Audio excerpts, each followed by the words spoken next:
Padre, del Hijo, del Espíritu Santo. Amén. Un instante de recogimiento.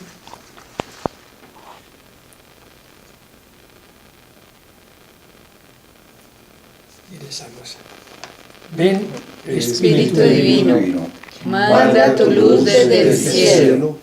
Padre amoroso del Padre, done tus dones espléndido, luz que penetra las almas, fuente del mayor consuelo. Ven, dulce huésped de alma, descanso de nuestro esfuerzo, tregua en el duro trabajo, gozo que enjuga las lágrimas y reconforta en los duelos. Entra hasta el fondo del alma, divina luz, y enriquécenos. Mira el vacío del hombre, si tú le faltas por dentro. El poder del pecado, cuando no envías tu aliento.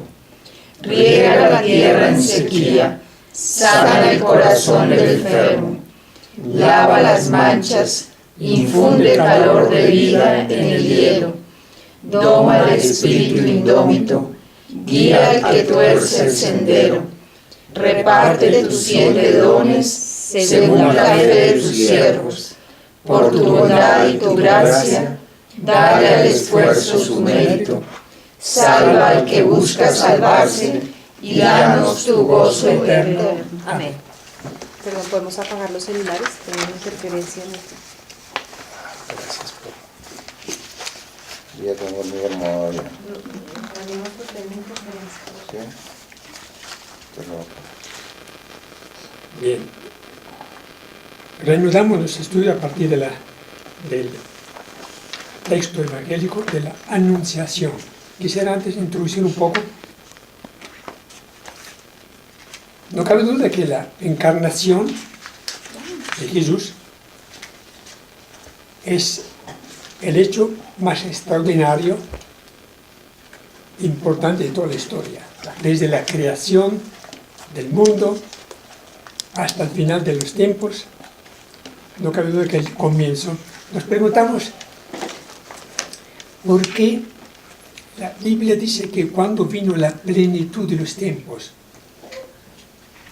lo que indica que hubo un comienzo de la historia de la salvación, empezando ya con la propia creación, luego con la creación, la formación del hombre, de la primera pareja, el pecado, el diluvio, luego empiezo otra vez con la vocación, con la llamada de Abraham a la fe, luego el éxodo, la salida del pueblo de Israel de Egipto, toda la entrada de Israel a la tierra prometida, son todas etapas muy importantes de esa historia. Y luego los profetas, muy bien, y la redacción de la Sagrada Escritura, del Pentateuco. Recién pocos siglos antes de Cristo, el grupo de los maestros de la ley redactan y reinterpretan toda la historia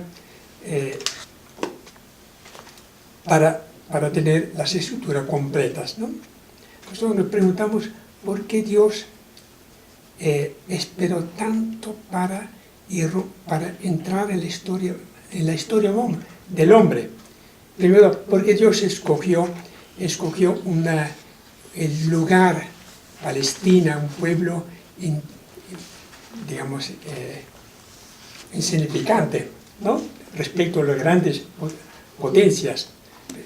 Respecto al Imperio Romano, Palestina era una pobre provincia anexa era una región anexa a la provincia de Siria, ni siquiera era un lugar importante para el Imperio Romano. Y porque Dios porque consideró que había llegado la plenitud de los tiempos. Hagamos un poco una reflexión. Cuando vino la plenitud de los tiempos, Dios, que se había manifestado solamente a través de los profetas, a través de Moisés, de la ley, etc., porque irrumpe imprevisiblemente el que es el inefable, oculto a la vista de los hombres, porque irrumpió, penetró entró en la historia de la humanidad. Es el hecho más extraordinario, que Dios, nosotros ya estamos acostumbrados a pensar que la encarnación, que el ángel anunció a María que tendría un hijo, nos parece la cosa más sencilla, ¿no?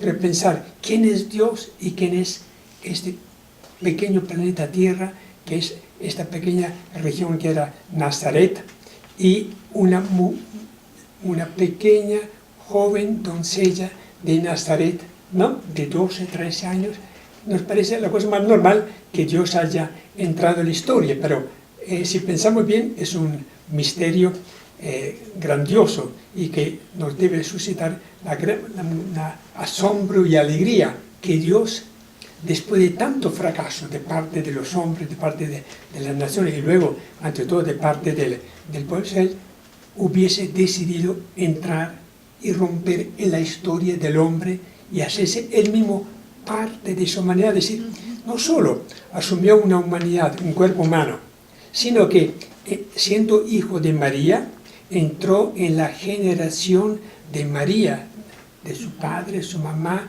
etc. Entró y se hizo parte de esa historia. Entonces, esto nosotros lo tomamos como algo ya descontado. Sí, tenía que ser así, porque Dios lo había prometido a través de los profetas, por lo tanto, no tenemos ninguna duda y tampoco nos causa ningún asombro y alegría el hecho que Dios hubiera escogido este momento para encarnarse. ¿Qué opinan? ¿Qué les evoca a usted o qué les dice? ¿Por qué fue ese momento? Sí, porque Dios, para nosotros, ¿qué es el tiempo? ¿El tiempo qué es? Pues lo poco que nosotros conocemos del tiempo. ¿Qué es el tiempo? ¿Cómo medimos el tiempo? Por movimientos, porque no, sucesión de eventos. porque el tiempo no se mide con tiempo. Exacto. Por movimientos Sí. de algo. Por transformación. ¿Qué representa para Dios el tiempo de la humanidad, el tiempo de Israel? ¿No? ¿Qué representa? Nada, porque frente a la eternidad, Sí. el tiempo nuestro es un gotica. accidente. 1000 años. Y de la percepción y conocimiento que nosotros tenemos de la creación, Sí. que se hace el Big Bang, como lo llaman los científicos, lo que sea, tiene 5.000 millones de años. Exactamente. Y la historia de la humanidad, en el mejor de los casos, bueno, tal vez 5.000. más, será ¿Cuánto? 10.000 años. Bueno, digamos. 10.000 años. 10.000 años de historia, Sí, porque de pues, historia. sí, Historia habrá conocida. Desde cuando el hombre llegó a ser consciente de ser hombre. Sí, sí, sí. 10.000 años en 5.000 millones, pues yo no sé, valdría la pena hacer el cálculo matemático de si equivale a un segundo en, Sí, en 24 horas. Dicen Entonces, Marco Guzzi lo representa así, en una línea de tiempo. Él muestra que toda la creación lleva, haz de cuenta, el 90%, el 95%, y nosotros estamos gastando el 1, el 2%, más o el menos. 90, si miramos en ¿La un reloj, humanidad? Sí.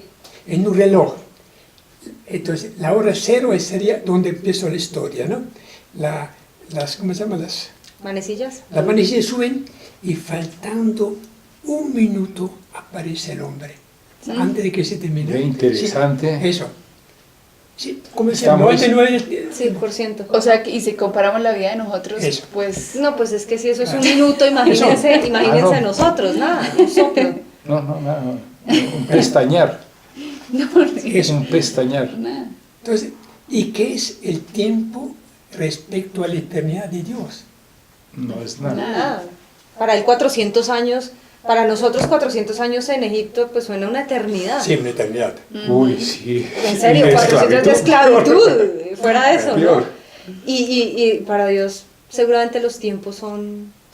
Entonces, No existe. Sin es embargo, el texto bíblico dice que vino cuando llegó la plenitud de los tiempos. Entonces, para Dios hubo un proceso de preparación a lo largo de toda la humanidad, desde Adán hacia Cristo, y entonces Cristo llegó en el momento culminante de la historia.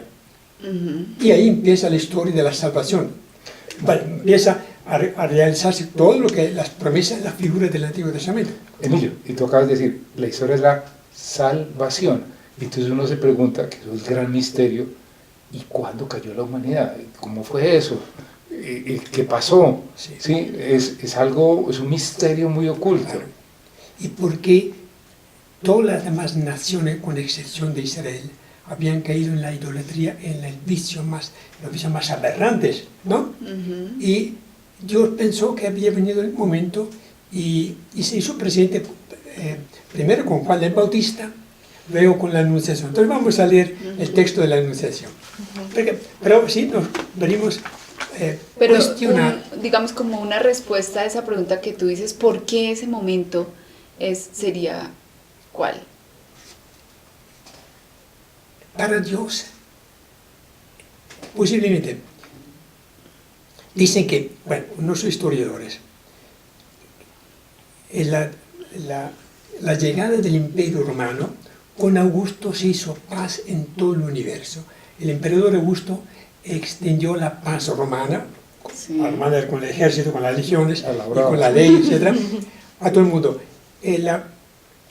Jesús llegó en un momento en que había paz, es decir, llegó estando emperador César Augusto de emperador en el año 4 antes de Cristo, la época histórica es un poco pero no nos explicamos por qué Dios escogiera ese momento y no 800 años antes con el rey Salomón, etc. Es una pregunta, pero esto nos debería también causar una reflexión. En mi vida, en la vida de cada uno de nosotros, hay momentos en que Dios visita a su pueblo, así que Dios interviene en la vida mucho más, forma directa, más poderosa en la vida de uno, ¿no? Y no puede dejar pasar ese momento, porque es un momento de gracia. Supongamos que Juan el Bautista se hubiese quedado en el templo como su padre, sirviendo, presente, o que María hubiese dudado un momento de cuando el ángel le anuncia, ¿no? ¿Qué hubiera pasado? ¿Sí? Nuestra vida es muy corta y hay momentos en que realmente Dios toca la puerta del hombre para decir, aquí está la salvación. ¿Sí? Independientemente de la vida que haya tenido, pero hay la historia de cada persona revela un momento muy sobresaliente, culminante, en que uno tiene que decidir, ¿no? De tener una experiencia personal con el Señor, o de tomar o de convertirse, ¿no? Bueno, eso es parte de lo que de repente tocamos aquí en el Evangelio de Lucas. Y también para cerrar, la Sí. plenitud de pronto de los tiempos en el momento de la preparación del pueblo de Israel, aunque no sonaría, o sea, si uno lo viera con nuestros ojos humanos, seguramente no estaba listo y demás, pero pues toda la historia del Antiguo Testamento es la preparación del pueblo, y se supone que llega Cristo en el momento en que todo está culmina todo predispuesto, exactamente. Dios había pasado por etapas para que en el momento en que el fracaso del mundo estaba evidente, Sí. Israel había perdido su rumbo. En ese momento, cuando las naciones ya estaban en paz, pero envuelta, sumida en el paganismo, en el vicio, etc., es cuando Dios se acuerda del hombre e interviene. Lo mismo pudo haber pasado a Abraham, a Moisés, ¿no? Moisés nunca hubiera pensado que habría reencontrado su misión a través de esta llamada, ¿no? Tengo que, es un poco una enseñanza. Y Yo como, quisiera- la presencia de la Virgen, porque pues digamos que uno ve a Abraham de pronto en algún momento hace algunas dudas, o Moisés, pero la Virgen nunca, ¿no? O sea, Sí. la más joven. Leamos, voy a leer brevemente de la epístola, la carta a los Colosenses. Después muchos años después, bueno, la carta a los Colosenses fue escrita alrededor del año, no sé, será el año 58, 60 después de Cristo, es decir, 30 años después de la resurrección. Mire cómo ve el autor, sea que sea Pablo o otro, ¿no? Que habla, cómo perciben la persona de Jesús, el Mesías. Dice, imagen del Dios invisible. Entonces, obviamente Dios se hace presente. Imagen ya es visible. Visible, primogénito de toda la creación, lo que indica que la creación estaba expectante de que llegara el primogénito. El primogénito tenía deberes especiales en la tradición judía. Porque dice, en él fueron creadas todas las cosas. Entonces, aquí tenemos que la creación del mundo tenía como finalidad la llegada del Señor. Las visibles e invisibles. Dice, todo fue creado por Él y para Él. Perdóname, es que la duda, qué pena la interrupción, pero es que siempre la he tenido. Creada por motivación de Él o por Jesús. Es que ese por es que... El por es mediante Él, porque el Padre todo lo hace a través del Hijo. Es el Hijo el creador. Porque es la palabra, es la expresión del Padre, es el verbo, el logos, ¿no? Por lo tanto, toda la creación y toda la historia es la iniciativa sale del Padre, pero todo a través del Hijo, por Él y para Él. ¿Por qué? Para Él porque la humanidad redimida por Él será un motivo de gloria para Jesús. Entonces, fue creada la creación, la naturaleza toda, el universo, y también el hombre fue creado por Él. Cristo es el creador. Aunque atribuimos al Padre la creación, pero finalmente lo hace a través de Él, por Él y para Él. Entonces, el Padre le entrega primero la creación y la humanidad a Él, para su gloria. Luego dice, Él existe con anterioridad a todo. Entonces, mire el desarrollo de la teología 40 años más tarde o 30 años después de la resurrección de Pentecostés, ya la Iglesia había intuido quién era este Señor. Y todo en Él tiene su consistencia. Él es también la cabeza del cuerpo de la Iglesia, es el principio, el primogénito de entre los muertos, dentro de los resucitados de la muerte, para que sea Él el primero en todo. Pues Dios tuvo a bien hacer residir en Él toda plenitud. Entonces, Cristo es la plenitud de la creación y aparece también en la plenitud de los tiempos. Bueno, únicamente para ver cómo a partir de la poca insinuación del texto de Lucas llegamos a un desarrollo fantástico muy pleno de la teología sobre Cristo. Muy bien, empecemos a leer, si quiere, Lucas 1:39, la página 19, el texto de la Anunciación. 1:39, perdón. Página 19. Ahí está, ayer hemos llegado. Estaba en otra página. Y es que una asocia Listo. Padre, creador. Sí. Atribuimos la creación como iniciativa, pero todo lo ha hecho por el Hijo y para Él. Pues gracias por la aclaración, porque yo siempre, Padre, Sí, creador. Hijo Salvador. Hijo Salvador, Espíritu Santo santificador. Muy limitado. Muy reducido, pero claro. Sí. Muy bien. Bueno, en aquellos días se levantó María. No, perdone, que no está. ¿Dónde habíamos llegado? Sí, aquí, sí. Lucas Bueno, 1:39. ¿sí? Sí. En aquellos días se levantó María y se fue con prontitud a la región montañosa, a una ciudad de Judá. Y entró en casa de Zacarías y saludó a Elizabeth. Y en cuanto oyó Elizabeth el saludo de María, saltó de gozo el niño en su seno. Elizabeth quedó llena del Espíritu Santo y exclamando con gran voz dijo: Bendita tú entre las mujeres y bendito el fruto de tu seno. ¿Y de dónde a mí, que la madre de mi Señor venga a mí? Porque apenas llegó a mis oídos la voz de tu saludo, saltó de gozo el niño en mi seno. Feliz la que ha creído que se cumplirán las cosas que le fueron dichas de parte del Señor. Ok. Antes del nacimiento tenemos entonces el episodio. Empieza a decir, se levantó María, se fue con... El ángel había dicho que Elizabeth, su parienta, estaba en el 6º mes de su embarazo. Por lo tanto, María, la razón por la cual María visita a Isabel pueden ser varias.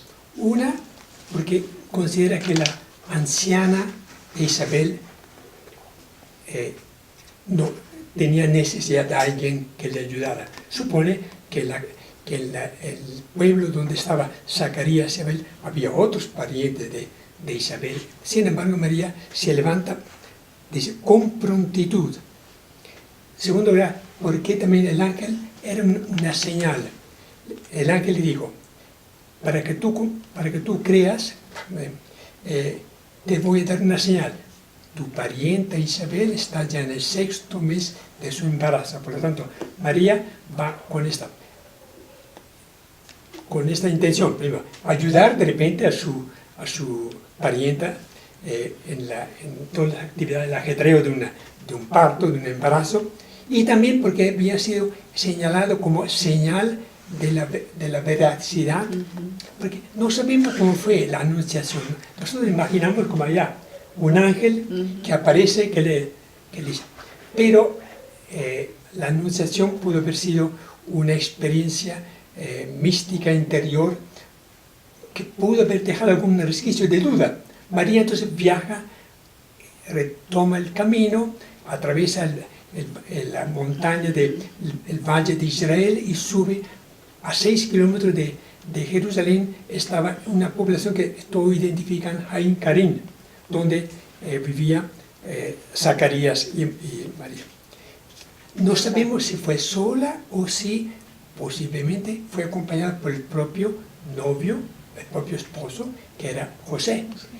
De ser así, era una razón más para evitar el cuchicheo que se pudo haber creado en Nazaret cuando ella estaba esperando ya, ¿no?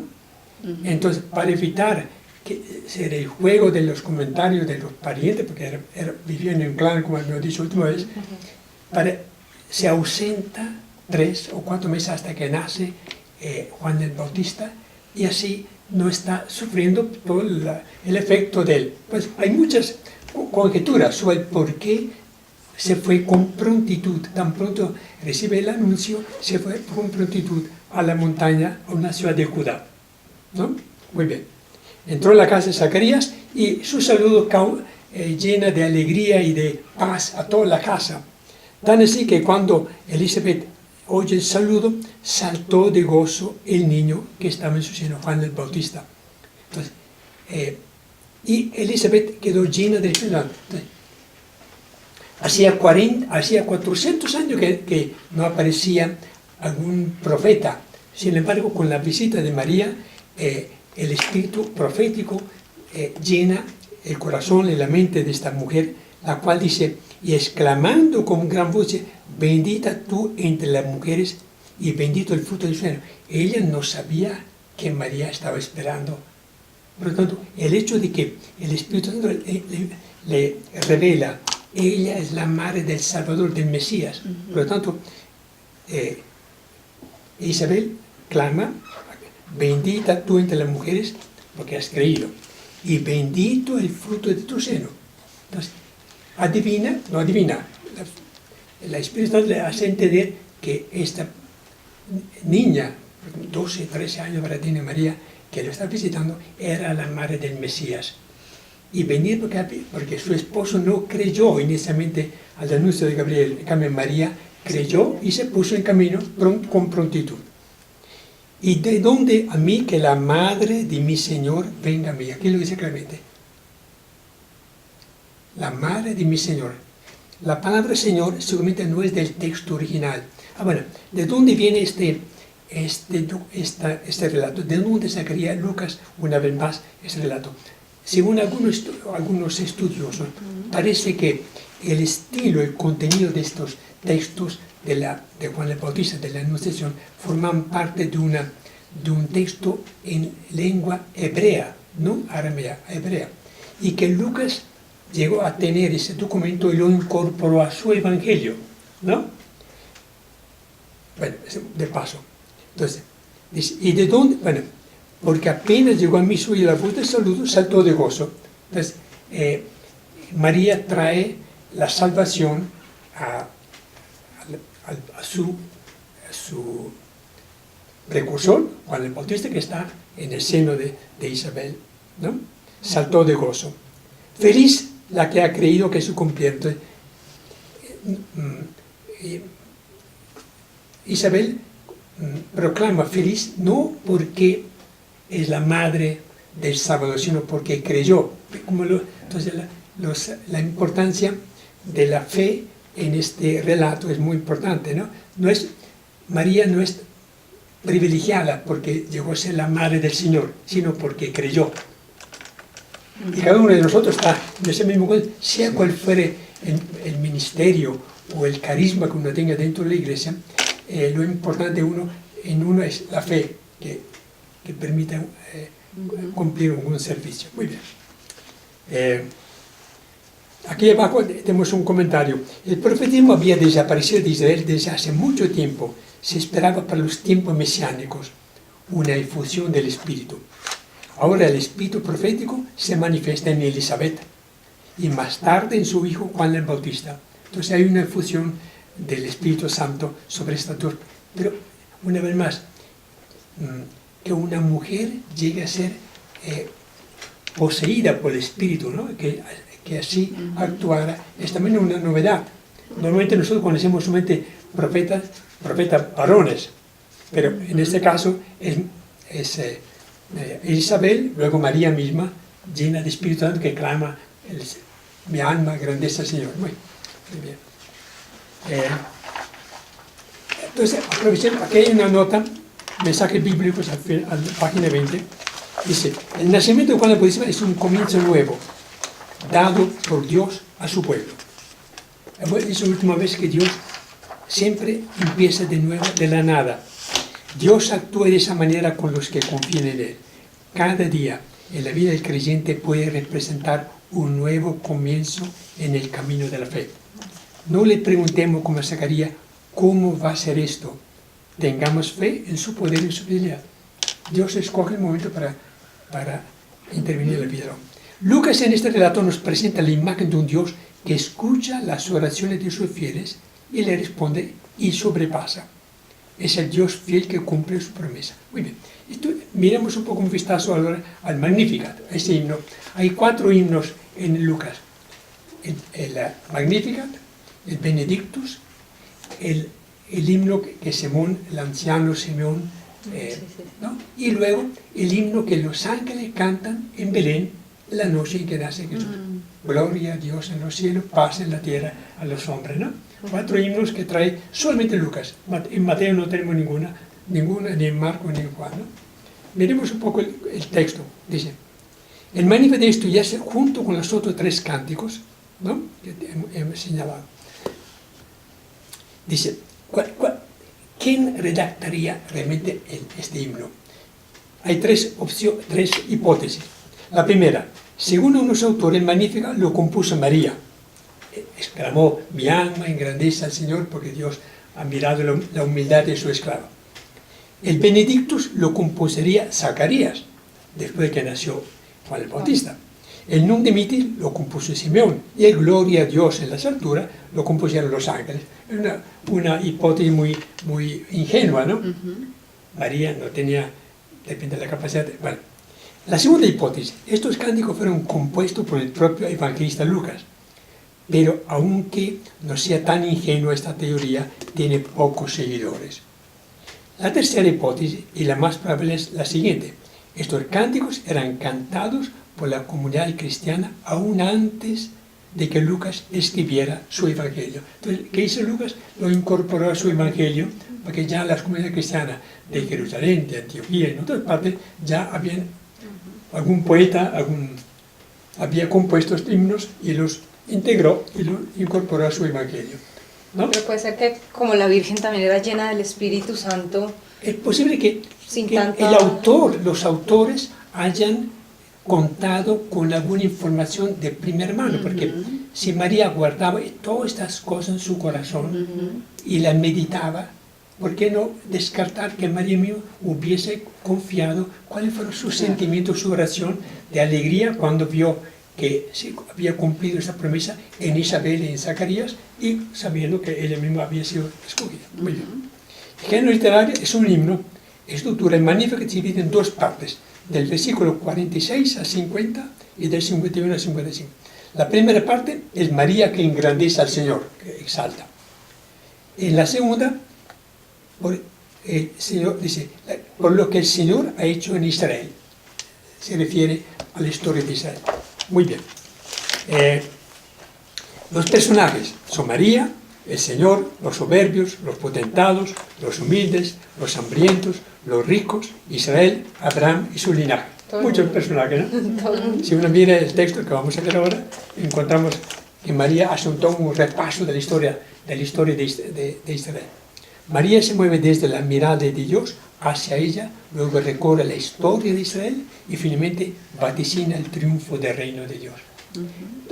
Obviamente el que escribió ese himno, independientemente de que sea María o un poeta, una israelita, fue por inspiración del Espíritu Santo.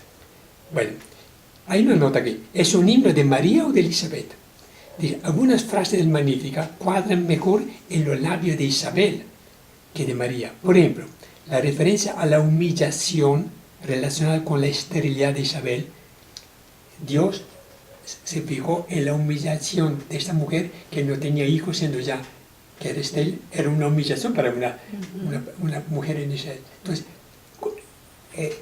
cuadra más, encaja más en los labios de Isabel que de María, la cual sí era humilde, una humilde servidora, pero no era la humillación. Bueno, ok. Leamos entonces ahora. Y dijo María. Y dijo María, engrandece mi alma al Señor, y mi espíritu se alegra en Dios mi Salvador. Aparece por primera vez la palabra Salvador. Porque Muy importante, ¿sí? Porque ha puesto sus ojos en la humildad de su esclava. Por eso, desde ahora, todas las generaciones me llamarán bienaventurada. Muy bien.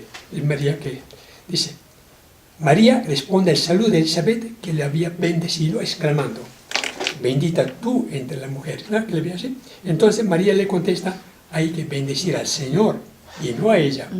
Porque Él se ha dignado poner su mirada sobre ella, humilde, esclava del Señor. Un gesto de humildad. Mi espíritu se alegra en Dios.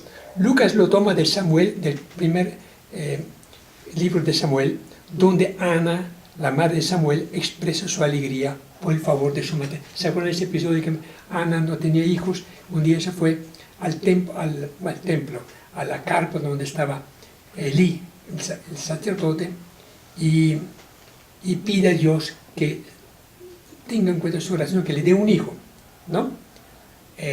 El sacerdote Elí cree que ella estaba aborrecida porque estaba hablando, ¿no? Dice, dice, yo estoy pidiendo que Dios tenga en cuenta. Pero cuando regresa al año siguiente, o a los 2 años, regresa otra vez, dice,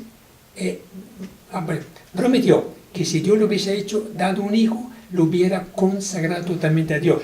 Efectivamente, regresa a donde el sacerdote Elí, al templo, al santuario, y dice, Elí, aquí tengo mi hijo joven, muy niño todavía, te lo ofrezco. Yo me privo de él para consagrarlo, para que él sea un servidor de Yahvé. Entonces, y María, Ana, canta un himno muy similar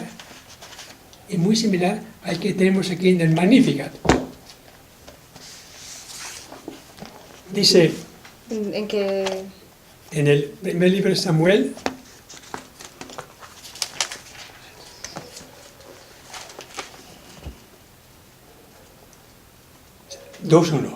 capítulo 2, versículo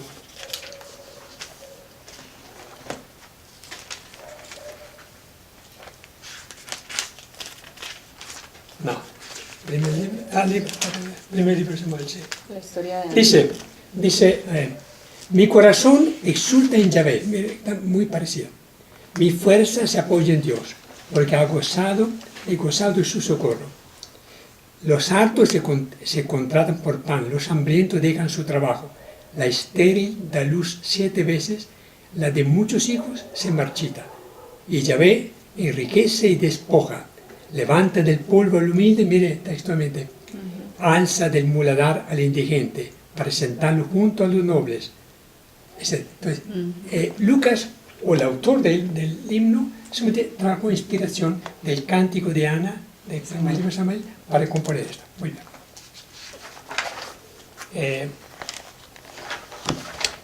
Aquí hay una conclusión de página 22. ¿Qué nos enseña este texto?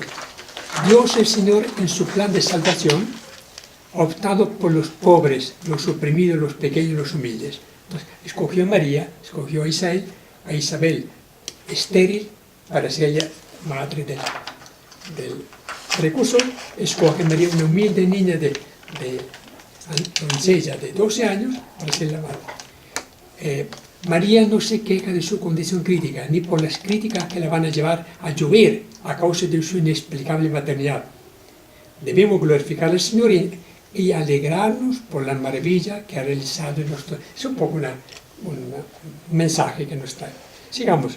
Porque ha hecho en mi favor maravillas el poderoso. Santo es su nombre, y su misericordia alcanza de generación en generación a los que le temen. Reconoce que quien ha realizado este milagro del embarazo en ambas ha sido el poderoso, ha hecho maravillas. Santo es su nombre. Veremos después en la anunciación, el ángel dice, será santo y será llamado Hijo del Altísimo. Entonces la palabra santo recorre muy puntualmente en los labios del ángel. Y su misericordia, aquí habla de la misericordia. Tengan en cuenta que Lucas es el evangelista de la misericordia. Todas sus parábolas tienen mucho que ver con la misericordia. Dice, su misericordia alcanza de generación en generación a los que le temen. Entonces, María, llena del Espíritu Santo, profetiza que la compasión, la misericordia de Dios se prolongará de generación en generación. Entonces, se nota que hay un horizonte muy lejano. Sigamos. Desplegó la fuerza de su brazo, dispersó a los que son soberbios en su propio corazón, derribó a los potentados de sus tronos y exaltó a los humildes. A los hambrientos colmó de bienes y despidió a los ricos sin nada. Y hay una nota. Lucas subraya las acciones de Dios a través de la historia de Israel. Dice, utiliza verbos, desplegó la fuerza de su brazo. ¿En qué episodio de la historia de la salvación se nota que Dios despliega la fuerza de su brazo? En el Mar Rojo. En el Éxodo, ante todo, ¿no? Sí, en el Éxodo. Derrota al faraón, lo hunde en el mar, ¿no? Desplegó, ahí se utiliza el mismo. Dios sacó a Israel con un brazo extendido, dice el texto, ¿no? Luego, dispersó a los soberbios. ¿Cuáles soberbios? Aquí en la página 23 hay un poco de... Dispersó a los soberbios. Faraón, Goliat, Nabucodonosor, Antíoco IV, Herodes, ¿no? Son personajes que fueron derivados. Exaltó a los humildes. ¿Quiénes son los humildes? Abraham, Jacob, José el egipcio, Moisés, Samuel, David, los profetas, Judith, Ruth, personas muy humildes, como David, que era el último de los hijos, ¿no? Cuando Samuel manda a traer a David, que estaba pastoreando el rebaño, que ni siquiera lo había considerado. ¿No tienes otro hijo? Sí tengo uno, pero no vale la pena, déjalo ahí. O diga, tráigalo. Y cuando llega, lo unge como rey. Sí. Bueno, colmó de bienes a los hambrientos, los hijos de Israel en el desierto, por ejemplo. Los pobres de Israel que regresaron a Babilonia, Job, etc. Despidió a los ricos sin nada. Aquí cita el rey Ahab, Jezabel, que perseguía tanto a Elías, etc. Acogió a Israel. El resto de Israel es objeto de la bendición del Señor. Entonces, María anuncia lo que Dios, recuerda lo que Dios ha hecho y anuncia lo que Dios hará a partir de este momento, ¿no? Sí, María nos enseña a leer el acontecimiento de la historia y también de nuestra propia historia personal interpretando los hechos salvíficos de la historia de Israel. Es el mismo Dios que sigue actuando la salvación de sus elegidos. Uno piensa en la historia de salvación en la que encontramos en la Biblia.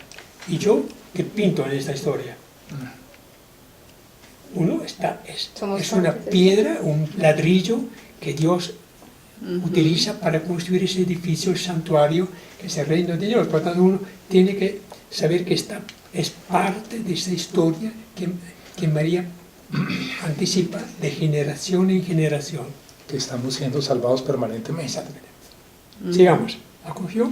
Acogió a Israel, su siervo, acordándose de la misericordia. No por sus méritos, porque Israel fue un desastre como pueblo, ¿no? Sino por su misericordia. Como lo había prometido a nuestros padres, a favor de Abraham y su linaje por los siglos. Desde que María se siente orgullosa de pertenecer al pueblo de Israel. Claro. Ahora Dios va a acoger a su siervo Israel. Un pequeño resto de Israel se salvó. Sabemos que la gran mayoría rechazó a Jesús como Mesías, pero un pequeño resto fue fiel. Está Isabel, Zacarías, los apóstoles, Juan el Bautista, a cumplir la promesa hecha a Abraham, a su descendiente. Los descendientes de Abraham son todos los hombres que son salvados por la misericordia del Señor, independientemente de que nosotros no seamos herederos o descendientes por la sangre. Nosotros somos judíos, ¿no? Pero la fe nos hace descendientes del padre de la fe, que era Abraham. Con la Magnífica, Lucas está identificada a María como la hija de Sión, que resume todos los valores espirituales del pueblo de Israel. Dice, el canto de María es un testimonio de la acción transformadora de Dios en la historia. La explotación del hombre por el hombre, el enriquecimiento a costa del sufrimiento y la miseria de otros, la marginación de los pobres, la humillación de los oprimidos, la arrogancia de los poderosos son contrarias a los designios de Dios. Entonces, María se anticipa y profetiza lo que hará Dios. Muy bien, magnífico. Ahora pasamos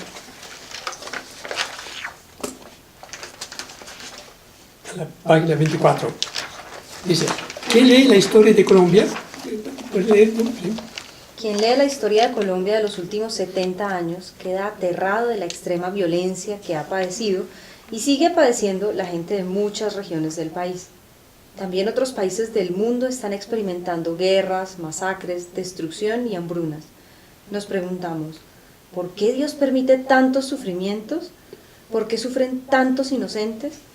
Pero hay otra manera de leer la historia de la humanidad y de Colombia. Es la que nos enseñan Lucas en el Magnificat y en el canto llamado Benedictus. Veamos qué nos enseña. Entonces, primero de todo, es un himno, pertenece a la generalidad de los salmos escatológicos de los últimos tiempos. El autor, como hemos dicho, no fue seguramente Zacarías. Muy probablemente ya era un himno que se cantaba en las comunidades y que Lucas incorporó a su evangelio, ¿no? Después de la resurrección de Jesús. Ten en cuenta, cuando Lucas escribe este hermoso evangelio, habían pasado 40 años de la resurrección de Jesús. Por lo tanto, tenía un conocimiento de todo el desarrollo de las comunidades fundadas por Pablo, por Pedro, por los demás. Entonces, él utiliza términos como la palabra Señor, que únicamente se utilizaba después referida a Jesús resucitado. Antes, Jesús era el siervo de Dios, o el maestro, o el profeta, mas no Señor. El Señor ya es una expresión posterior a la resurrección. Muy bien, sigamos. ¿Quiere decir? Sí. Le llegó a Isabel. Le llegó a Isabel el tiempo de dar a luz y tuvo un hijo. Oyeron sus vecinos y parientes que el Señor le había hecho gran misericordia y se congratulaban con ella. Lo que indica que había muchos familiares en el pueblo y, por supuesto, todos felices porque esta mujer que estéril había tenido un hijo en su vejez. Dice, reconocer la acción de Dios en la vida propia del prójimo, compartir su alegría sin envidia, sino con acción de gracia, es propio de quien discierne la mano de Dios en los signos de los tiempos. Una enseñanza que tenemos que tener en cuenta. Alegrarnos con los que se alegran, ponernos tristes con los que están tristes. Sigamos. Al octavo día fueron a circuncidar al niño y querían ponerle el nombre de su padre, Zacarías. Pero su madre, tomando la palabra, dijo: no, se ha de llamar Juan. Le decían: no hay nadie en tu parentela que tenga ese nombre. Y preguntaban por señas a su padre cómo quería que se le llamase. Él pidió una tablilla y escribió: Juan es su nombre. Y todos quedaron admirados. Y al punto se abrió su boca y su lengua y hablaba bendiciendo a Dios. Muy bien. Los 8 días, como estaba previsto en la ley, había que circuncidarlo, darle el nombre, y Zacarías demuestra que sí cree en las palabras del ángel. Al recuperar el uso del habla, la gente entiende el origen divino del nombre del niño. El nombre que Juan significa Dios hace gracia. Entonces, interpreta ese nacimiento como un don, un regalo de Dios, y le da un nombre diferente al que le habían sugerido sus familiares. Sigamos. Invadió el temor a todos sus vecinos, y en toda la montaña de Judea se comentaban todas esas cosas, y todos los que las oían las grababan en su corazón, diciendo: pues, ¿qué será de este niño? Porque en efecto la mano del Señor estaba con él. Muy bien. Nos preguntamos una vez más, ¿cómo fue que el autor de ese texto, si es que hubo un documento anterior en lengua hebrea? Porque parece que la forma de explicar no es la de Lucas, que escribe en griego, sino tiene un estilo que se remonta a una primera redacción hebrea. ¿Quién informaría al autor del estupor de la gente, del asombro, de la alegría que causó el nacimiento? Dice: todos los que las oían las grababan en su corazón, lo que indica que el recuerdo de ese evento quedó tan grabado en la gente de ese pueblo, que la persona que fue a consultar, ¿qué saben ustedes de Juan el Bautista, de Isabel y de Zacarías? La gente que había muchos años después, habían presenciado el nacimiento de ese niño fabuloso, ¿no? Que nadie esperaba, pudo haber informado puntualmente al autor del texto, ¿no? Porque si no, diríamos que es un invento de Lucas, todo este cuento de Juan el Bautista, etc., ¿no? Pero al leer esto, todos los que las oían las grababan en su corazón. También María guardaba todo en su corazón y meditaba lo que ocurría. Por tanto, era una memoria que se transmitía de generación en generación. Muy bien. Diálogo con el texto. Aquí unas pequeñas pistas. Los que disciernen la presencia y la acción del Señor en la historia, en la iglesia, en la propia vida, deben sentir un profundo respeto, admiración y temor, al ver en todos los acontecimientos la mano de Dios, ¿no? Esas siempre son aplicaciones muy prácticas. Sí, ver cómo Dios utiliza e interviene en la vida de uno y de la iglesia en forma que causa estupor, porque realmente uno no espera cierto desarrollo de su vida, sino es un efecto de la mano del Señor. Muy bien, sigamos. Zacarías, su padre, quedó lleno del Espíritu Santo y profetizó diciendo. Aquí viene el himno. Entonces, hay una infusión masiva del Espíritu Santo. Primero, María, vamos a ver que en la Anunciación dice que la sombra del Omnipotente, ¿no? El Espíritu. Isabel, Juan el Bautista, ahora Zacarías también lleno del Espíritu Santo. Diciendo: bendito el Señor, Dios de Israel, porque ha visitado y redimido a su pueblo. Muy bien. Dice, en el profeta Joel se dice: derramaré mi espíritu sobre toda carne y profetizarán vuestros hijos e hijas. Los jóvenes tendrán visiones y los ancianos sueños. José tuvo un sueño, ¿no? Lo que sabemos. Bueno, bendito sea el Señor Dios. Dice, algunos salmos terminan con esas mismas palabras. Salmo 41, 72, 106. Lucas bendice al Señor porque con el nacimiento del profeta, con el bautismo, irrumpe el tiempo definitivo de la salvación. Comienza con él. El motivo de la alabanza es que Dios ha visitado su pueblo. La palabra visitar es muy interesante. Dios continuamente visita a la humanidad en muchas formas. La visita a veces por medio de persona concreta, pero también a través de castigo violento, ¿no? Dios visitó a Israel cuando cayó en la idolatría y lo llevó a Babilonia. Dios visita al pueblo cuando lo trae de Babilonia, trae las batallas. Entonces, el término que encontramos aquí es típicamente lucano, de Lucas.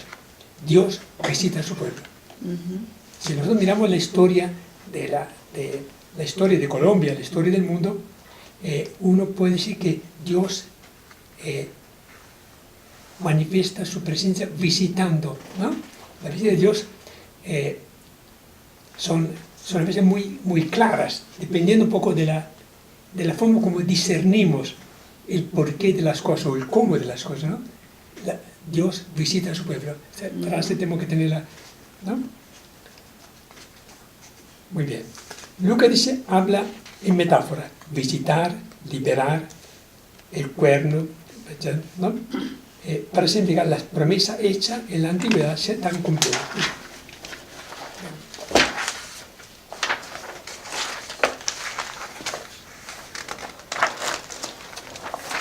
Y nos ha suscitado una fuerza salvadora. El texto dice, un cuerno. La fuerza, el cuerno era símbolo de la fuerza, porque los bueyes tenían su fuerza con la cornamenta, ¿no? Ustedes siempre tengan en cuenta que en el altar, en el templo, en las 4 esquinas había 4 cuernos para indicar Yahvé es fuerte, es poderoso. Siempre el término cuerno indica, ese equivale a fuerza, a poder. Entonces, Dios usa una fuerza salvadora. La fuerza salvadora en la casa de David, su siervo, como lo había prometido desde tiempos antiguos por boca de sus santos profetas. ¿A qué se refiere? En el libro de Samuel, en el primer libro, del segundo libro de Samuel, se habla de que Natán, mejor dicho, David se propuso construir un templo a Yahvé, porque dice, yo tengo un palacio en la altura de Sion, que es la altura más alta de Israel. Pero Yahvé, el arca de la alianza, se encuentra perdida ya, en algún parte. Entonces, él dice, yo voy a construir un templo a Yahvé para que Yahvé tenga un mejor lugar. Entonces, Yahvé aparece o le confía a Natán, dile lo siguiente a David. Yahvé te anuncia que él te edificará una casa, no tú, a Yahvé. Y cuando tu vida llega a su límite y te acuestes con tus padres cuando mueras, confirmaré después de ti a la descendencia que saldrá de tus entrañas y consolidaré el trono de su realeza. Él constituirá una casa para mi nombre, y yo consolidaré el trono de su realeza para siempre. Yo seré para él un padre, y él será para mí un hijo. Tu casa y tu reino permanecerán para siempre ante ti. Tu trono estará firme eternamente. Entonces, Natán le revela, o le revela lo que Yahvé le había anunciado. No estarás tú a construir un templo, porque tú tienes las manos manchadas de sangre por todas las guerras que había hecho, sino será Dios que constituirá tu casa hasta por dinastía. Dios hará que tu dinastía dure eternamente. Dice claramente, tu casa, tu dinastía y tu reino permanecerán siempre ante ti. Tu trono estará firme eternamente. A este se refiere el himno cuando dice, no se ha citado, en la casa de David, su siervo. Se refiere a esta promesa que había hecho Dios a David, que su trono no Sí, Siempre durará estará. para siempre. Ok. Es Samuel, segunda carta de Samuel, el capítulo 7. Capítulo Solo 7 para- del versículo 12 en adelante, En adelante. hasta el 17. Segundo Samuel. 7:12. 7, 12, 17.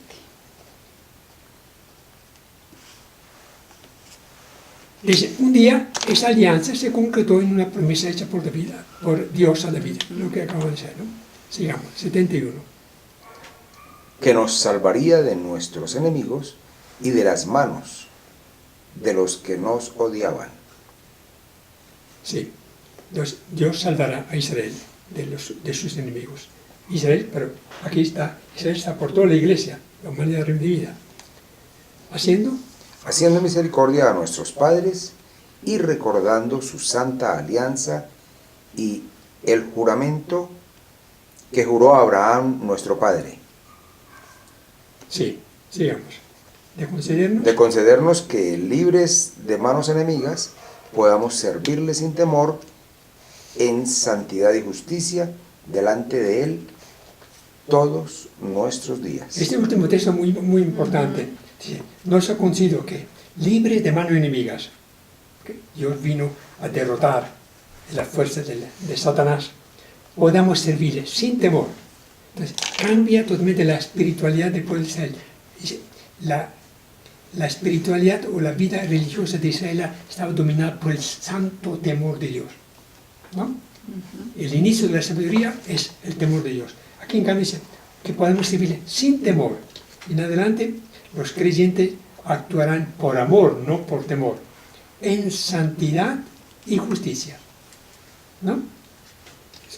Cuando rezamos el Benedictus nos tenemos que fijar mucho en esta parte porque que somos destinados a servirle con santidad y con rectitud, con justicia, cumpliendo la ley de Dios, delante de Él todos nuestros días. Entonces es poco el mensaje que trae el himno del Benedictus. Luego viene la segunda parte, y tú, niño, serás llamado profeta del Altísimo, pues irás delante del Señor para preparar sus caminos y dar a su pueblo el conocimiento de salvación por el perdón de los pecados. Entonces Zacarías lo llama tu niño, a su hijo Juan el Bautista, será llamado profeta del Altísimo. Intuye o guiado por el Espíritu Santo, sabe que será un profeta grande, profeta del Altísimo, no es cualquier cosa. Sí. Porque irá delante, le insinúa cuál es la misión, a preparar sus caminos y dar al pueblo el conocimiento de la salvación. Ofreció una primera oportunidad de conversión al pueblo de Israel. Sigamos. Por las entrañas misericordiosas de nuestro Dios, gracias a ellas nos visitará la luz de lo alto para aparecerse a los que habitan en tinieblas y sombra de muerte, a fin de dirigir nuestros pasos por el camino de la paz. Aquí tengo que acordar un texto del libro de Números, cuando el profeta pagano Baal anuncia que de Jacob subirá un astro de Israel, subirá un cetro. Es decir, el rey, no me acuerdo cuál era la población, pidió a Baal que profetizara contra Israel, que estaba acercándose a su reino, con un ejército muy poderoso. Baal dice, yo no puedo profetizar contra ese pueblo que viene, que cruzó todo el desierto, está invadiendo tu reino, porque yo recibí una orden de Yahvé para bendecir este pueblo. Y lo dice así, porque de lo alto vendrá el Mesías. Baal anuncia que Jacob subirá un astro de Israel. Por eso que nosotros en el pesebre colocamos una estrella, no solamente para indicar que los magos fueron guiados por una estrella para llegar a Belén, sino porque esto era el cumplimiento de esa profecía de este profeta pagano que había dicho, surgirá en Israel una luz, un astro. Y aquí lo dice claramente, nos visitará la luz de lo alto, para parecerse a los que habitan en tinieblas, en sombra de muerte, a fin de dirigir nuestro paso por el camino de paz. Entonces, tiene que ver un poco con ese texto del libro de los Números y también con lo que nosotros conocemos, que Cristo es la luz que viene de lo alto. El bautista es apenas alguien que prepara el camino, pero la luz que viene de lo alto es el Mesías, es Jesús. Elías no compitió contra los profetas de Baal también. Sí, Baal era no, pero el profeta tiene el mismo nombre, Baal. Del Dios. Sí, Del Tiene Dios mismo Baal. de los es dios mismo. profetas. Pero ese sí es profeta. porque toma el nombre del Dios. Y termina el versículo 80. Dice, el niño crecía y su espíritu se fortalecía, vivió en los desiertos hasta el día de su manifestación a Sí. Israel. Sí, nos preguntamos si el niño, Juan el Bautista, ¿cuánto tiempo quedaría en casa de Zacarías y Isabel? Realmente su infancia, pero muy pronto, siendo él hijo de un sacerdote, Zacarías, era automáticamente por herencia, era sacerdote. Muy posiblemente se cansó de servir en el templo y, llamado por Dios, se fue al desierto. De ahí empezó a preparar su misión de precursor, ¿no? Hijo de sacerdote y además los papás ya tenían mucha edad. Exactamente. Con mayor razón tendría Entonces, que tomar su... Sí, habrá acompañado a su padre hasta su muerte de repente, ¿no? Porque era ya muy anciano. Y luego, en vez de continuar en el templo, como era un derecho de él, cumplir sus turnos, se retiró al desierto. Entonces, aquí tenemos, hemos visto ya 2 himnos. Ahora viene el texto que le di. ¿Quiere leer ese? Sí. ¿O quiere? Dale, Jorge. Bueno, Jorge. Miramos a fondo nuestra vida. Para creer en la existencia y el poder de Dios desde Abraham, el padre de los creyentes, hasta Juan el Bautista, y luego a la larga de la historia, los hombres generalmente pedimos que Dios nos dé algún signo, señal o milagro que demuestre que es verdad lo que creemos.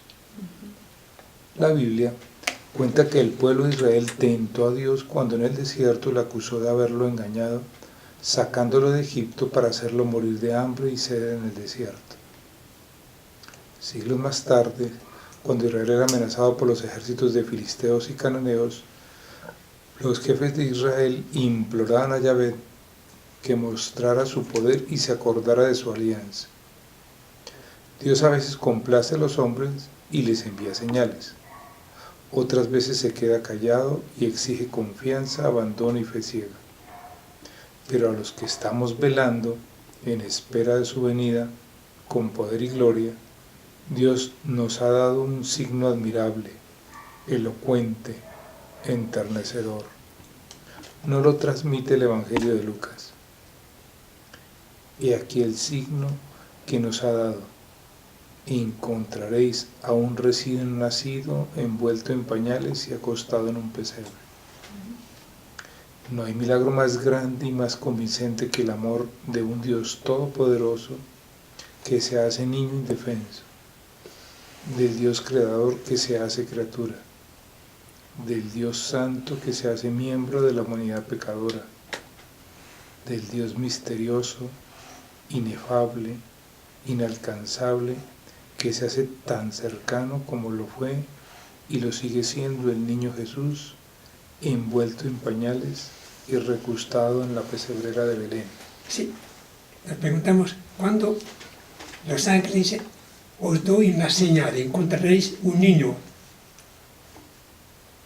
Es una señal muy ambigua, porque la expectativa que tenía Israel era de un Mesías poderoso, guerrero, ¿no? Que venía con todos con su poder. En cambio, entonces, es una señal que nos deja muy inquietos, muy poco convencidos. Sin embargo, esta es la señal que Dios da a los pueblos. Muy bien, tenemos el texto desde el nacimiento de Jesús. Dice, después del nacimiento de Juan, Lucas empieza una película dedicada a María y José. El texto pertenece a un documento o tradición que se ha perdido, de los cuales Lucas saca información. Una vez más, se parece que Lucas tenía ya un documento que hablaba del nacimiento, que no compuso él personalmente, porque el estilo del texto que vamos a leer tiene que ver un poco con el idioma hebreo. Bueno,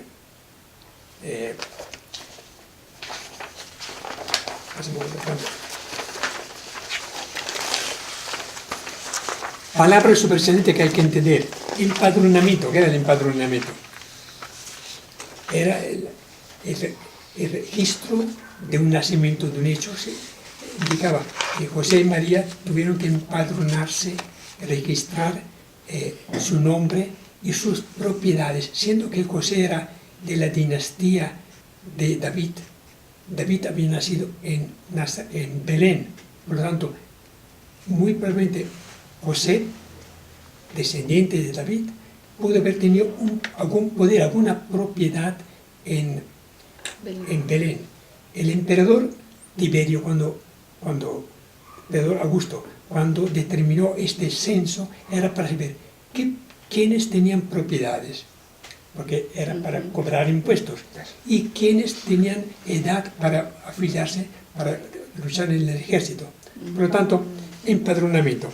Belén, sabemos que la profecía de Miqueas decía que el Mesías nacería en Belén. Ciudad de David es Belén, ciudad de David, porque era hijo de Jesé, que había dado a luz a esto. Hijo primogénito, tenía mucha importancia. El primogénito en la tradición judía tenía muchos derechos y ciertos privilegios. Sí. Pesebre, ya sabemos qué es. Pastores, el ángel del Señor, os anuncia una gran alegría, etc. Son términos que tenemos que tener en cuenta. El autor y fuentes, en el literal E. El autor es Lucas. Las fuentes son tradiciones orales y documentos escritos procedentes de la familia de Jesús y de la propia madre de Jesús. Lucas recopila y redacta estas tradiciones con fines teológicos. Los elabora para presentarlo en forma tal que aparezca claramente que es cumplimiento de profecías y de los designios de Dios. Muy bien, empecemos a leer. Sí. Muy bien. Pues bien. Mire cómo empieza de sencillo, de sobrio Lucas. Pues bien. Pues bien. Por aquellos días apareció un decreto de César Augusto para hacer censar el mundo entero.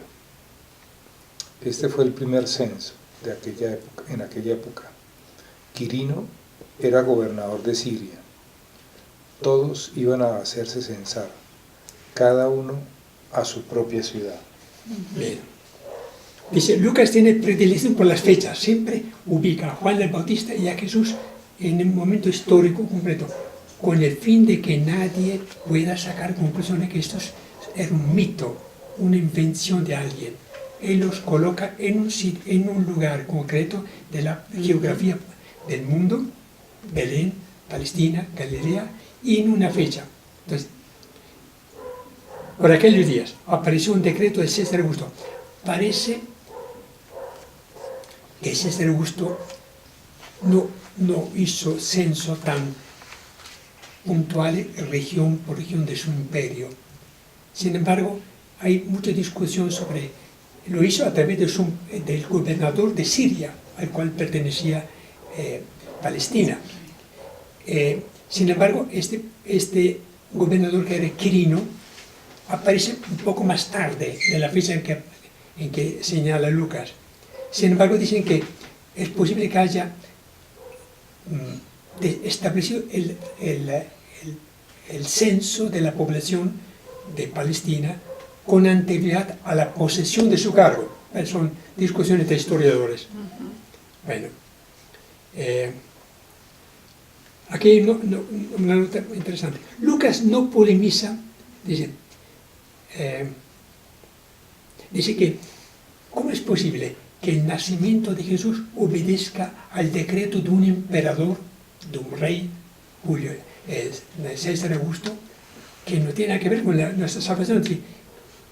Desde un comienzo, el nacimiento y el cumplimiento de las promesas obedecen a circunstancias que no tienen mucho que ver con Jesús, ¿no? Pero Jesús nace por decreto, es decir, nace en Belén por un decreto de un emperador pagano. Esto no puede parecer como Dios se inserta en la historia y no le importa si el nacimiento de su hijo, nada menos que su hijo, obedece a un decreto de un emperador que no creía absolutamente, que ni siquiera sabía que era, de repente que había un pueblo que se llamaba Belén. Eso es como el colmo de la humildad también. Dice, bueno, sigamos. También José. También José subió de Galilea, de la ciudad de Nazaret, a la ciudad de David que se llama Belén en Judea, porque era de la casa y del linaje de David, para hacerse censar con María, su prometida, que estaba encinta. Entonces, un momento muy delicado. María estaba ya próxima a dar a luz y, sin embargo, José dice, sube de Galilea, ¿por qué se sube a la ciudad de Nazaret? Porque Belén estaba muy cerca de Jerusalén. Jerusalén estaba a 700 metros sobre el nivel del mar. Por lo tanto, de Galilea tenía que cruzar toda la llanura de Israel y luego subir a las montañas donde estaba Jerusalén y Belén. ¿No? ¿Cuántos kilómetros por haber sido? No sé cuál. O días Entre Galilea, entre Nazaret y Belén. Como unos 150. Eso, algo así. Por autopista y bueno. Por la vía de carretera Sí, que hay eso. ahora, exacto. Sí. Es que ahorita hace poquito hice una presentación de eso, Sí. de cuántos eran los kilómetros, y yo decía, uno barrigón, pues Claro, María barrigona, y caminar ¿Eh? todo eso. En un burrito. Ella en el burrito. En el burrito. A esa velocidad, 150 Y si kilómetros. nos preguntamos, porque José, siendo él ciudadano descendiente de David, ¿por qué no habitaba en Belén? Muchos historiadores dicen que él era habitante de Belén, pero que conoció a María en Nazaret. De María siempre se habla de Nazaret. Sí. Entonces, pero la razón es que sea como fuere, que tuviera propiedades en Belén o que él habitara en Belén, él fue obligado porque su origen era Belén.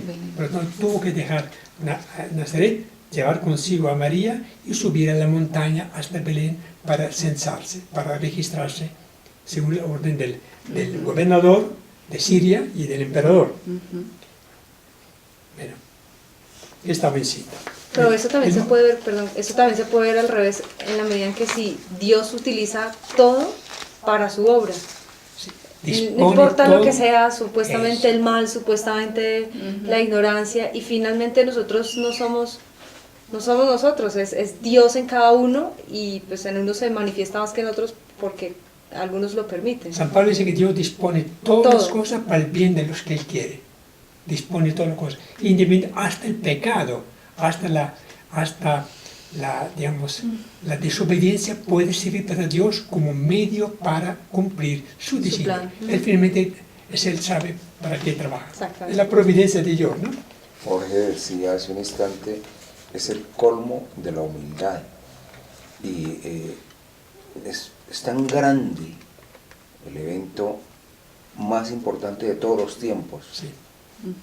que definitivamente, Carolina decía hace un momento, Dios se coge de todos los eventos positivos, negativos, del mismo mal, Sí. para mostrar simplemente Para cumplir su designio, su proyecto. que el designio, Sí. la palabra de Dios es amado Está a por los unos encima a de todo. nosotros, y está por encima de todo. Muy bien. Pues bien, estaban allí. Pues bien, sigue pues bien. Dale, Pues dale. Dale. Pues bien, mientras estaban allí se cumplieron los días en que tenía que dar a luz. Dio a luz su primogénito. Y a luz, despacio. Dio a luz su primogénito. Lo envolvió en pañales y lo puso en un pesebre, porque no había lugar para ellos en la posada. Mire la sobriedad de Lucas para explicar la cosa. El evento más importante de la historia, el nacimiento del Salvador, del Mesías, de nuestro Salvador. Pues bien, mientras estaban ahí, vieron, Dios, Si es que da esta risa. No pasa como periodista. él No, no gastó ni una palabra más.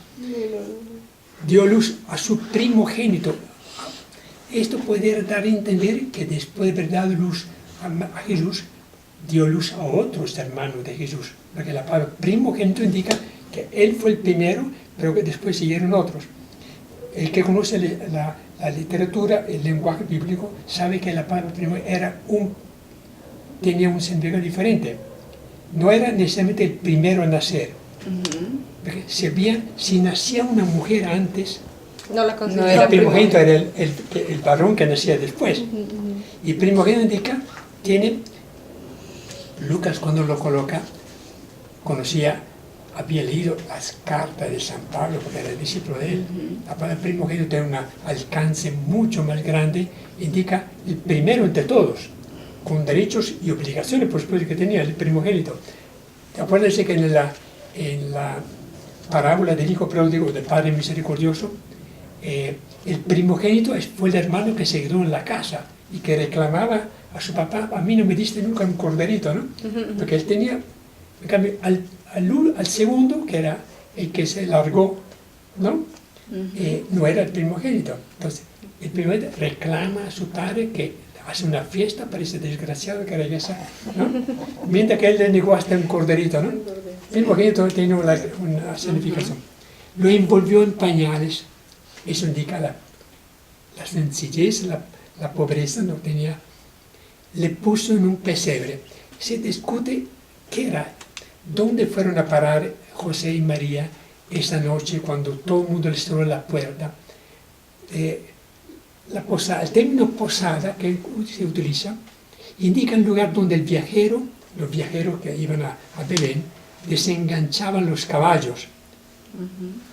Podían detenerse, dejar su equipaje.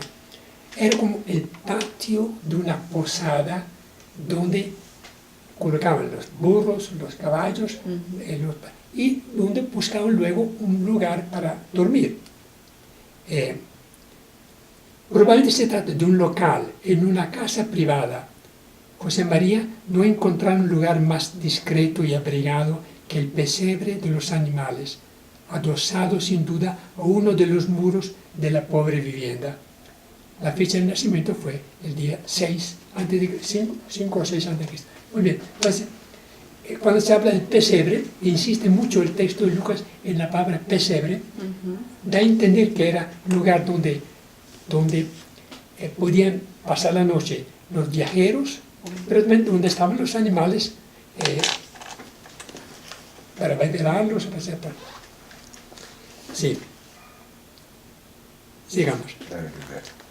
Había en la región mencionada unos pastores que vivían en los campos y hacían la guardia durante la noche al lado de su rebaño.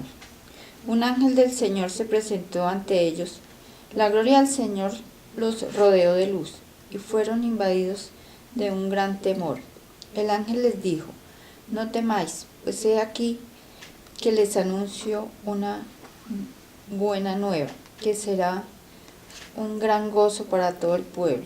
Hoy en la ciudad de David os ha nacido un Salvador, que el Cristo es el Señor. Cristo Señor, sí. A los más humildes otra vez.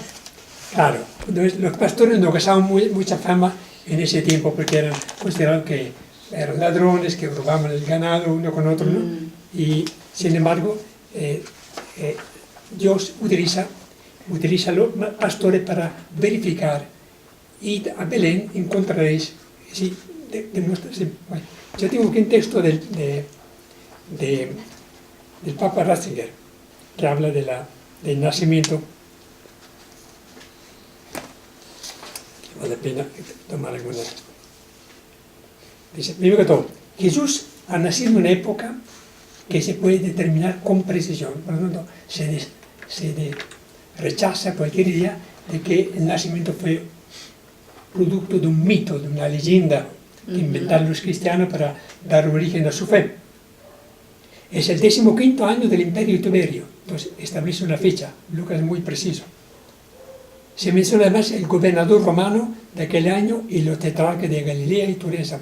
Jesús no ha nacido y comparecido en público en un tiempo indeterminado, en la intemporalidad de un mito. Él pertenece a un tiempo que se puede determinar con precisión.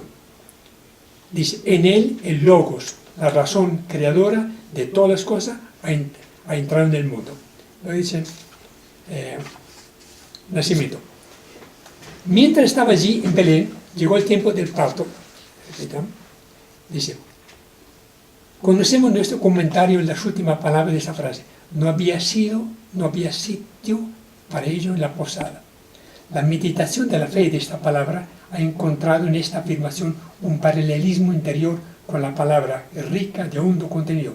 En el prólogo de San Juan, vino a los suyos, vino a su casa y los suyos no lo recibieron. Para el Salvador del mundo, para aquel en vista del cual todo fue creado, no hay sitio. Las zorras tienen madrigueras y los pájaros nidos, pero el Hijo del Hombre no tiene dónde reclinar la cabeza, dice Jesús, ¿no? Luego más adelante dice, bueno, sobre la palabra primogénito. El primogénito no es necesariamente el primero de una descendencia, indica una cualidad teológica expresada en la recopilación más antigua de la ley. Conságrame todo primogénito, todo primer parto entre los hijos de Israel, sea de hombre o de ganado, es mío. Por eso que María tiene que rescatar a su hijo cuando va al templo, porque era propiedad de Dios. Entonces ella paga, ella pone parte de tórtolas, no sé, para rescatar a su hijo primogénito. Dice, en aquella región sobre los pastores, había unos pastores que pasaban la noche al aire libre, velando. Jesús nació fuera de la ciudad y muere fuera de la ciudad, ¿no? Fuera de Jerusalén. Tampoco estaban interiormente lejos de Dios, que es así. Dice, esto concuerda con el hecho de que forman parte de los pobres, los pastores, forman parte de los pobres, de las almas sencillas, a los que Jesús bendeciría, porque a ellos está reservado el acceso al misterio. Luego dice que David también era pastor, su ascendiente, ¿no? Dice, el ángel del Señor se presenta a los pastores y la gloria del Señor los envolvió de claridad. Y de pronto, bueno,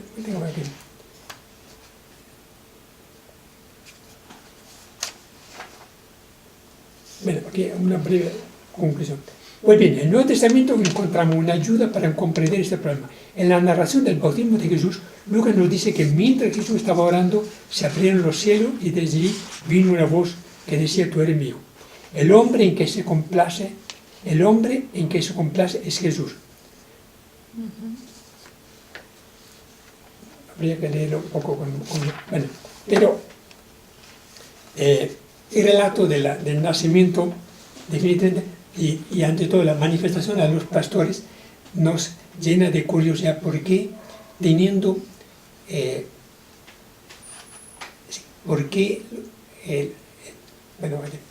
los pastores son los destinatarios de un anuncio tan importante como es el nacimiento del Salvador, ¿no?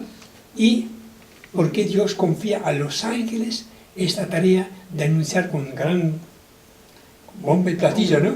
Porque dice, la gloria del Señor apareció, ellos tienen temor y tremor, porque en presencia de la divinidad, los hombres siempre se asustan. Aparece siempre el anuncio, no temáis, ¿no? Siempre Dios siempre impone o sugiere tranquilidad. Dice, os anuncio una buena nueva. Entonces, primer evangelio que fue anunciado, porque el evangelio significa buena nueva, fue hecho a pastores, a gente muy sencilla. Será gran gozo para todo el pueblo. Otra vez aparece el tema de la alegría, del gozo que aparecía en la anunciación de María, en la anunciación de Juan el Bautista. Hoy en la ciudad de David os ha nacido un Salvador, que es el Cristo el Señor. Una vez más, la palabra Cristo el Señor solamente es palabra de Lucas mucho más tarde, porque no lo hubiera mencionado de esta forma. Terminemos con la 12, 14. He aquí el signo que se os ha dado. Encontraréis a un recién nacido envuelto en pañales y recostado en un pesebre. De pronto llegó con el ángel una multitud del ejército celestial que cantaba las alabanzas de Dios y decía: Gloria a Dios en lo más alto del cielo, y en la tierra paz a los hombres de su benevolencia. Dios da una señal rara. La señal debía ser diferente al que encontró. Sí, el propio Jesús es la señal que se encuentra. Es decir, si yo doy una señal, no puede identificarse con el objeto que representa la señal. Pero para llegar a la señal. Exactamente, para llegar a ella. Dice, he aquí el signo que se os ha dado. Encontraréis un recién nacido envuelto en pañales, recostado en un pesebre. Les dio la pista para encontrar a María y José en un sitio que nosotros... Emilio, es como haciendo una analogía, un paralelo. Jesús es el sacerdote, la ofrenda y lo ofrecido, es en la Eucaristía. Jesús es el sacerdote, sí. Es la misma ofrenda. Ajá, es verdad. Sí, el signo es el pan y el vino. La realidad es la presencia de él.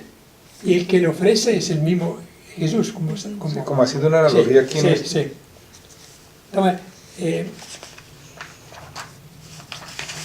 tengo la expectativa de los pastores, como judíos que eran, era que el Mesías que debía ser una persona demasiado importante como para que estuviera en un pesebre, envuelto en pañales. Porque ellos pensarían, si llega el Mesías debe ser una personalidad, un rey que viene con toda su fuerza, más no un niño envuelto en pañales recostado en un pesebre. Por lo tanto, el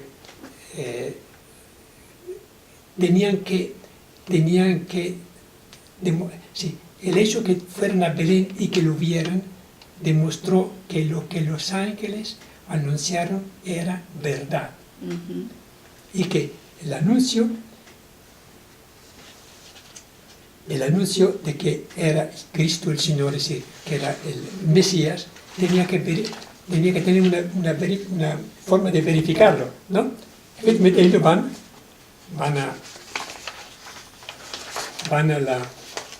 a Belén. Dice, ¿qué dice el comentario? Jamás Dios se había acercado tanto a los hombres como en ese niño. Jesús es aquí el único medio de contemplar al misterio absoluto del Dios inefable, inalcanzable, inenarrable. El signo que Dios promete a su pueblo es el mismo Jesús. Sí. Para encontrar a Dios, nosotros tenemos que conocer fundamentalmente a Jesús. No hay otra forma de llegar a conocer a Dios fuera de Jesús. Él es la imagen visible del Dios invisible, ¿no?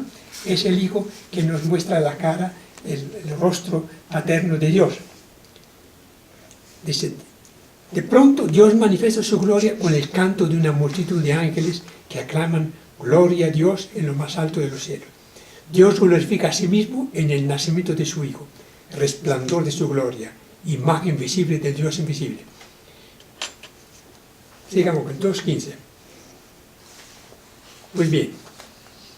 Pues bien, cuando los ángeles se volvieron al cielo, los pastores se dijeron entre sí: vayamos pues a Belén y veamos el suceso anunciado, lo que el Señor nos ha hecho conocer.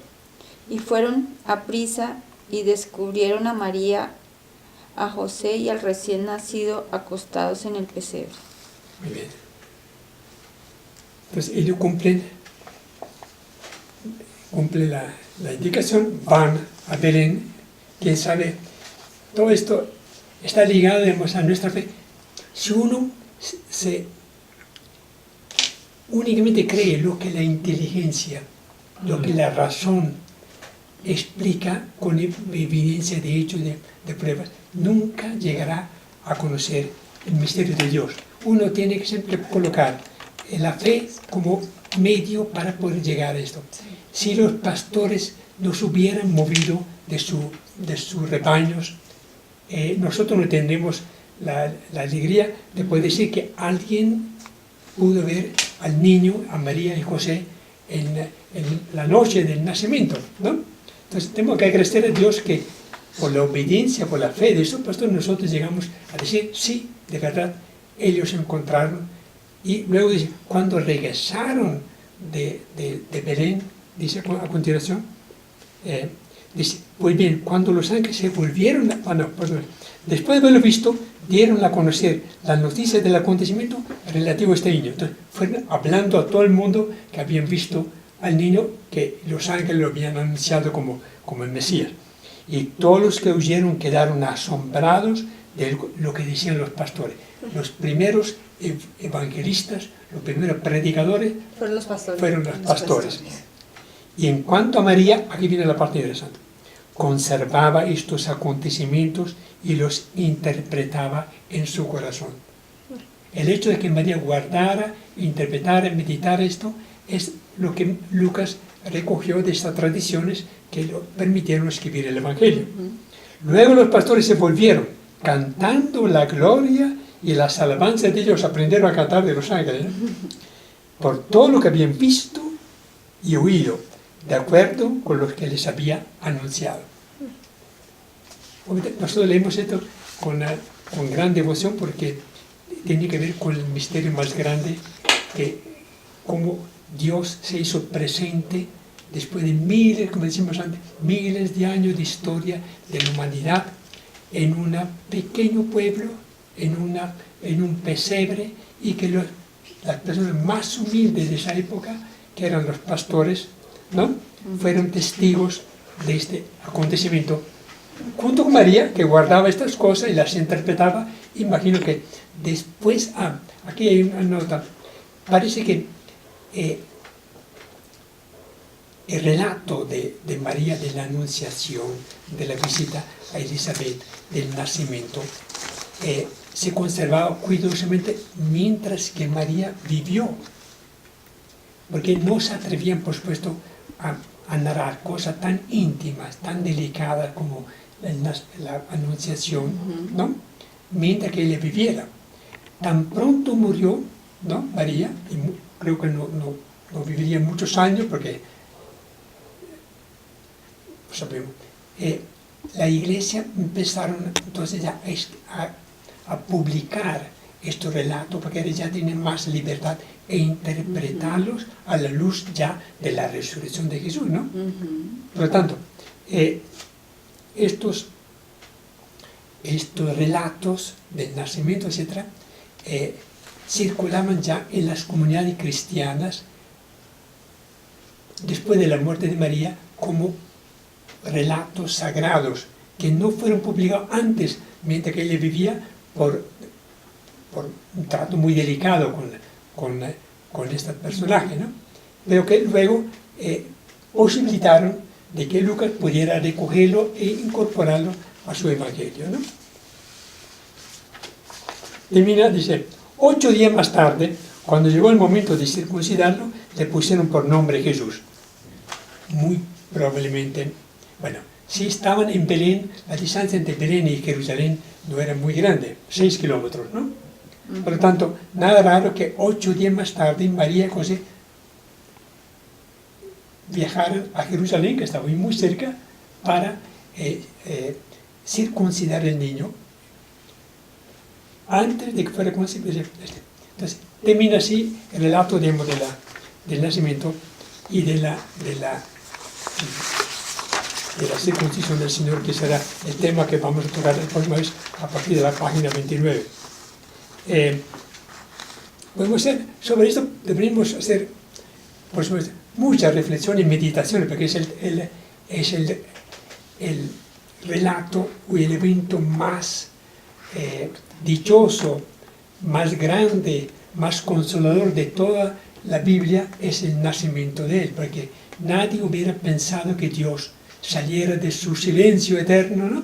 De su alejamiento casi, para hacerse hombre, niño y humilde, ¿no?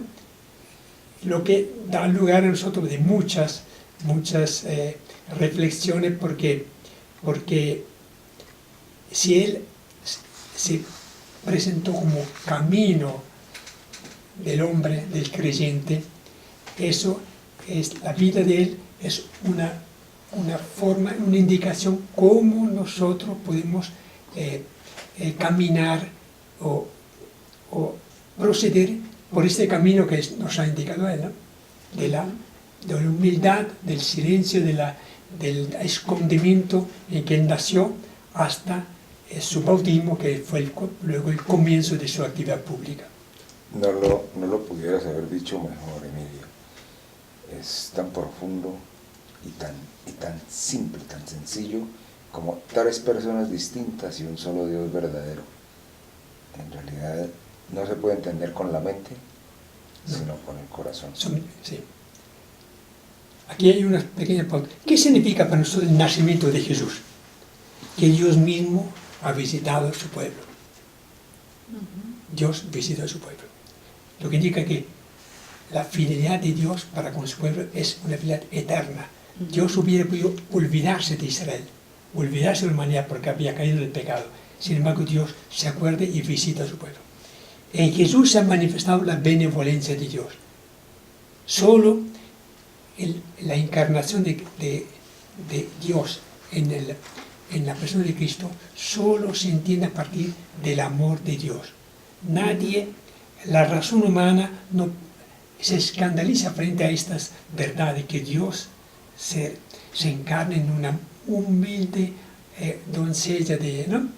Que Dios se hace, que muere en la cruz. Se parece decir cosas imposibles. Solamente el amor concibe que Dios pueda realizar estas cosas.